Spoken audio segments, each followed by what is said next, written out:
नमस्कार, आप देख रहे हैं ब्रेकिंग बिहार। अभी हम हैं डॉक्टर सत्य प्रकाश तिवारी के यहाँ, और कल जिस प्रकार से 2 दिनों से शंभू यादव, ब्रह्मपुर के आरजेडी विधायक शंभू यादव का जो वीडियो वायरल हो रहा है, उसके साथ ही साथ बिहार की जो वर्तमान राजनीतिक स्थिति है, इन तमाम मुद्दों पर बात करेंगे डॉक्टर साहब से। सर, ब्रह्मपुर क्षेत्र के सर आप भी हैं, और जिस प्रकार से वहां के विधायक का जो वीडियो वायरल हुआ है, गोली मार देंगे, राइफल निकालो, इस पर क्या कहेंगे सर? देखिए, अत्यंत ही निंदनीय है जो व्यक्ति संवैधानिक पद पर प्रतिष्ठित हो, जिसे जनता ने चुनकर भेजा हो कि वो दुख दर्द को हल करेगा, और उनको लगा कि अगर किसी व्यक्ति ने कानून विरुद्ध कार्य भी किया है तो वो कानून बनाने वाले व्यक्ति खुद हैं, उन्हें कानून की शरण में जाना चाहिए था। भाई, पुलिस है, प्रशासन है, सरकार है, प्रदेश में अत्यंत प्रचंड बहुमत की लोकप्रिय सरकार है, तो ये आप स्वयं लोगों को ये आप दिखा रहे हैं रास्ता कि किसी से विवाद हो तो राइफल निकालो, गोली मारो। वो तो कह रहे हैं कि राइफल तो हम रखे हैं अपनी सुरक्षा के लिए। सुरक्षा के लिए तो भाई हमने भी रखी है, तो हम किसी को धमकाते चलते हैं क्या भाई सड़क पर की राइफल निकालो, गोली तो विधायक जी एक बात और कह रहे हैं सर कि रोड उसको ट्रैक्टर से कोड़ दिया गया था, जो सोलिंग किया हुआ। जी, आप सोचिए कि किसी विधायक निधि द्वारा बनाया हुआ रोड किसी व्यक्ति ने कोड़ा, तो कोई भी व्यक्ति इतना हिम्मत वाला, ताकत वाला तो नहीं होगा कि वो कोड़ देगा रोड को। इस मामले के तह तक जाने की आवश्यकता है। मैं एग्जैक्ट इसके विषय में नहीं जानता हूँ, लेकिन मैं उस क्षेत्र का हूँ, और ऐसा अनेकों ग्रामीणों ने अन्य क्षेत्रों में भी मुझे कहा है कि विधायक जी कहीं से जब सड़क जानी होती है तो मनमाने तरीके से वो रूट रीअलाइन करा देते हैं, ताकि उनके जो प्रिय व्यक्ति हैं उनके खेत या जमीन से वो रास्ता न जाए, और उनके जो विरोधी गुट के लोग हैं उनके खेतों से रास्ता जाए। तो अगर आप नियम विरुद्ध कोई कार्य कर रहे हैं, तभी किसी भी व्यक्ति की इतनी हिम्मत हो सकती है कि वो सरकारी सड़क को कोड़ दे। हालांकि मैं जस्टिफाई नहीं कर रहा हूँ उस व्यक्ति का कार्य, लेकिन मैं ये कहना चाहूंगा कि ये प्रशासन के द्वारा हल किया जाना चाहिए मुद्दा कि अगर सड़क सही जगह पर बनी है तो पुनर्निर्माण होना चाहिए। जिसने तोड़ा है उससे मुआवजा भी लीजिए कि भाई सड़क आपने तोड़ी है, आपके पैसे से बनेगी। और अगर विधायक जी ने अगर अलाइनमेंट में कुछ चेंज किया है, छेड़छाड़ की है, किसी व्यक्ति विशेष की जमीन को अनधिकृत रूप से सड़क बनाई है, तो उन पर भी कार्रवाई होनी चाहिए। भाई, वो विधायक है लेकिन उनको भी तो अधिकार नहीं सर। आप हमको वो दिन याद है जब आप विधायक नहीं हैं, आप डॉक्टर हैं, आप वहां से चुनाव लड़ना चाह रहे थे। ब्रह्मपुर से नैनीजोर की सड़क जिस प्रकार से जर्जर थी, और आपने अपने प्रयास से उसको बनवाया था। जी, वो बनी थी हमारे जो प्रदेश के ग्रामीण कार्य मंत्री हैं माननीय अशोक चौधरी जी, और हाल ही में अभी एक कार्यक्रम मुलाकात हुई, तो इसके लिए मैंने उनको धन्यवाद भी दिया। उस दिन मैं गाँव से ही आया था, और मैंने बोला कि सर आपने हमारे आग्रह पर ये सड़क जो बनाई, और आपके इस कार्य से सड़क इतनी अच्छी हो गई है कि जो हमें 4 घंटे लगते थे तो मैं 2 घंटे में आ गया हूँ, और इस कार्यक्रम को भी अटेंड कर रहा हूँ।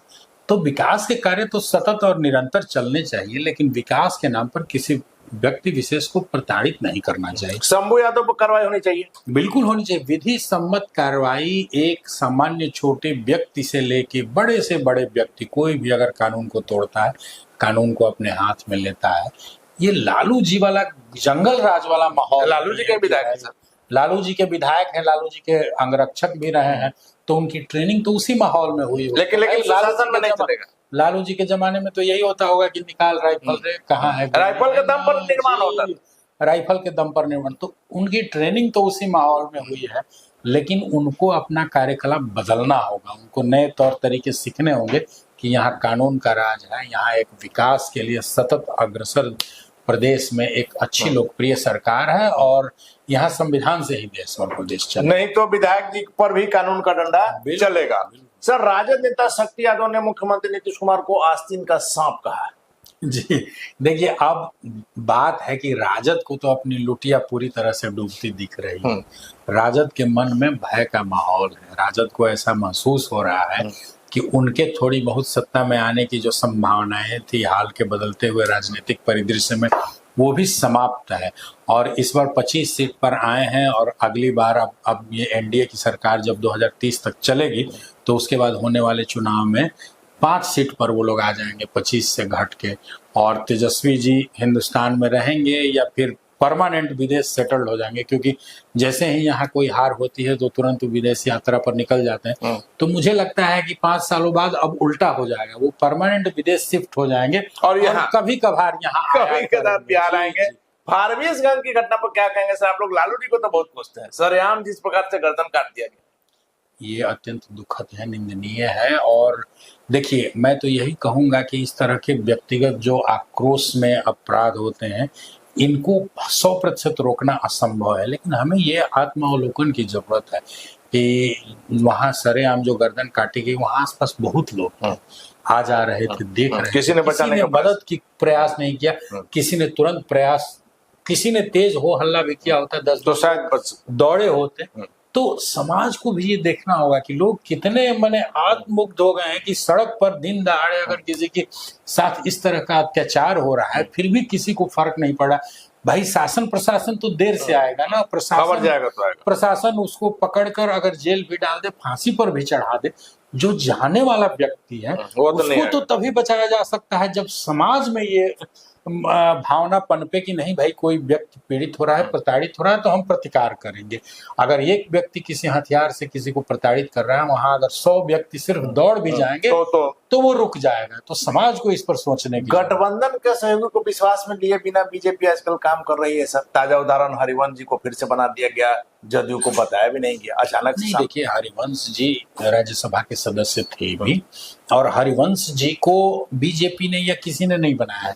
आप देखे होंगे कि वो निर्वाचित नहीं हुए, उनका मनोनयन हुआ, और राष्ट्रपति महोदया का ये विशेषाधिकार है। वो समाज के प्रबुद्ध वर्ग से अति शिक्षित कोई व्यक्ति है, कोई साहित्यकार है, कोई पत्रकार है, कोई क्रिकेटर है, खिलाड़ी है, ऐसे लोगों को मनोनीत करना ये राष्ट्रपति का विशेषाधिकार है। तो इस पर लेकिन सर, देखिए, इस पर किसी की सहमति, आप जिस प्रकार से साफ बोलते हैं सर, ये बात पच नहीं रही है कि बिना मोदी जी और अमित शाह के जानकारी में ऐसा हो जाए। देखिए, भारत का संविधान यही कहता है कि ये राष्ट्रपति का विशेषाधिकार है, और राष्ट्रपति ने इतने अच्छे शिक्षित और एक व्यक्ति जो पत्रकार रहा, जो राज्यसभा का उपसभापति, इतना अच्छे से उन्होंने चलाया, और उनको अगर उन्होंने मनोनीत किया है, ये अत्यंत खुशी की बात है।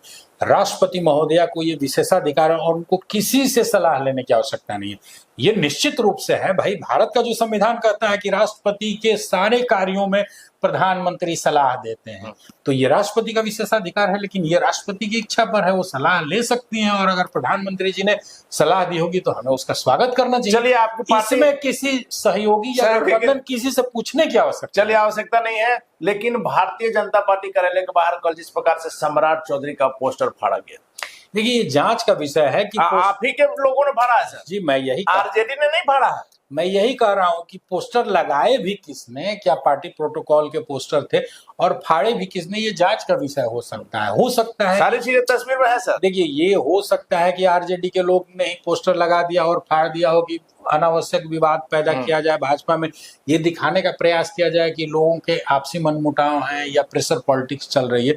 तो इस तरह की चीजें राजनीति में होती रहती हैं, ये जांच का विषय है। और पोस्टर जो भी लगते हैं पार्टी के प्रोटोकॉल के तहत, उसको कोई फाड़ नहीं सकता है। कोई असामाजिक तत्व कभी कोई फाड़ेगा तो उस पर कार्रवाई भी होती है। चलिए, आखिरी सवाल है सर, बिहार के वर्तमान जो राजनीतिक हालात हैं, दिल्ली में बताया जा रहा है कि बीजेपी कोर ग्रुप की जो बैठक होने वाली थी वो भी कैंसिल हो गई है। सम्राट जी के बनने की अटकलें लगातार चल रही है। ऐसे में बिहार में जो यह अदृश्य जो बातें हैं, इस तस्वीर स्पष्ट कब तक होगी? देखिए, ये तस्वीरें स्पष्ट समय से होंगी, आकलन पर मत जाइए, अंदेशा मत लगाइए। ये भारतीय जनता पार्टी की कार्यशैली में आज का जो हमारा शीर्ष नेतृत्व है और उसकी कार्यशैली है कि अब वो जमाने लद गए जब मीडिया के लोग अपनी बातों से निर्णयों को प्रभावित किया करते थे, और सूत्रों से, बीजेपी मीडिया से प्रभावित नहीं होगी, बिल्कुल नहीं, और सूत्रों से जो चीजें छन कर आती थी उसको लोग पहले ही घोषणा कर देते थे। लोग बड़ी बड़ी पार्टियों में बैठकर मीडिया के लोग पोर्टफोलियो भी डिसाइड किया करते थे कि फलाने को विदेश मंत्री बना दो, फलाने को संचार मंत्री बना दो। तो ये भाजपा अब बदल चुकी है, अब ये चीजें छन कर नहीं आने वाली है। पार्टी की बैठक कब होगी, कहाँ होगी, नेता कैसे चुना जाएगा, ये सारी चीजें शीर्ष नेतृत्व सही समय पर तय करेगा, और जो भी शीर्ष नेतृत्व और हमारे विधायकों की नजर में सर्वश्रेष्ठ व्यक्ति होगा वो आएगा, और बिहार को ये जो विकास के मार्ग पर बिहार चल रहा है उस पर तेजी से आगे लेकर जाएगा। कौन बनेगा बिहार का अगला मुख्यमंत्री, इस पर सबों की निगाह बनी हुई है। लगातार आपको भी हम दिखा रहे हैं सम्राट चौधरी के बारे में जो अटकलें चल रही है, हमने बिहार का अगला मुख्यमंत्री कौन होगा देखने की बातें फिलहाल बने रहे ब्रेकिंग न्यूज़।